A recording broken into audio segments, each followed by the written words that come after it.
Okay, so we've got the sensor wired up to the gauge. So you see I've got it on an extension lead here, it's in the cab.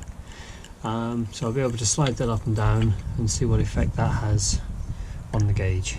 So start the turning ignition on, and first thing we see with the sensor down at the bottom, the gauge, if you can just about see that, is nicely down just below the 0 mark. So now what we'll do is we'll slide that all the way up to the top of its travel, and you can see on the gauge there, in fact it's just slightly below full, but good enough I would say. So next step, we can put that in about the middle, and it looks like the gauge is possibly reading a bit high. Give it a tap, doesn't seem to move very much. So maybe we can try what looks, I don't know, maybe about a quarter, and again possibly still reading a little bit high. Take it down to an 1/8 and we're still reading a bit high, so it looks like I think the sensor itself is supposed to be linear, but it looks like the gauge is probably meant for a non-linear sensor, probably meant to give more accuracy when you get down to the bottom of the travel. Then if we look at what happens now as we get a little bit closer to the bottom, again the gauge drops below a quarter there, and then suddenly slips over to pretty much empty, and we've still probably got about 2 inches left there before the bottom of the tank, because this sensor won't quite reach the bottom of the fuel tank. This is 450 deep, whereas the tank's 456. But you can see there as well, you know, as we go down just a tiny bit more, there's, I would guess, about 1 inch of travel left there before we'd hit the bottom of the tank, and actually now the level has now dropped below 0 mark on the gauge. So that's good to see. I mean, we obviously get an empty indication before we actually get to the point where the fuel pickup will stop taking fuel out of the tank. So now another interesting thing that we can see here, if you watch the gauge, is it actually goes in jumps, and reading the data sheet for this sensor, they explain that the way it works is that the float actually has a magnet in it, and inside this steel tube are a number of reed switches. So these open and close magnetically, and as the sensor slides up the scale, it opens and closes the different switches, which switch different resistance values in to basically mimic a more traditional analog sensor. So this one's purely, in effect, a digital thing. It's mechanical digital, but it does mean it's completely sealed, and it has no wearing parts. But you can see there that the effect it has on the gauge is the gauge actually moves stepwise. Now in reality that's not really going to matter for us too much. As we slide it, you see it moves. It's a bit jumpy, but perhaps down the bottom end that might be a bit of a nuisance. But at least the critical thing, I think, is we've still got a little bit to travel there before the gauge, or whilst the gauge is still reading above empty, we've still got a good 1.5 to 2 inches of fuel left in the tank. And then we drop to a 0 indication well before we've actually run out of fuel. So hopefully that should give us plenty of time to see what's happening and stop and refuel the vehicle.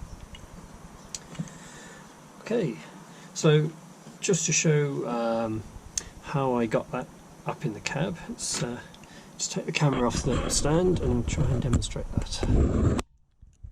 So attached to the little cable here that comes out of the sensor, I've just got ordinary bit of domestic chocolate block and a bit of 2-core cable, domestic cable, and that just runs out of the cab. Let's jump out here. So I've just got that running round onto the chassis, another little bit of chocolate block onto the ends of the wires that were on that original pickup location there, and so that's obviously just to let me get it into the cab so that I can see the gauge whilst I'm moving the sensor around. Saves me having to run around the vehicle. So the only other interesting point to note is before I wired this up, I wasn't entirely sure about the internal connections on the sensor itself. I wasn't sure if the metal body here is grounded.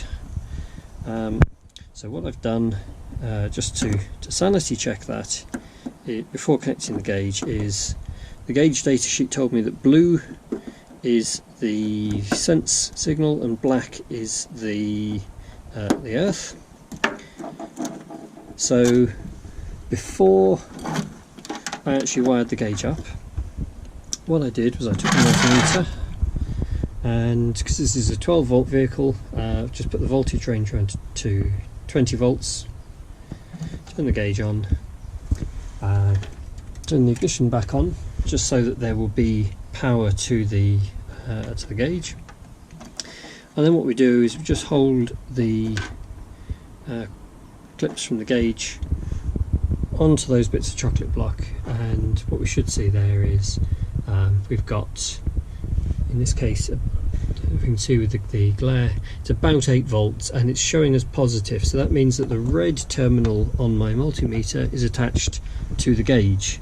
So there's red. In this case it's the blue wire on my wiring, but that doesn't really matter. The main thing is that that's the one that's going to be the connection to the blue wire on our sensor, the fuel signal, and the black, the one that was on our black probe on the meter, is going to be our ground signal. So that was useful for the trial. When we actually get back to installing that on the ends of the real wires on the fuel tank, we'll do exactly the same trick and just make sure that we understand which one should be the gauge, which one should be ground. And that is all there is to it.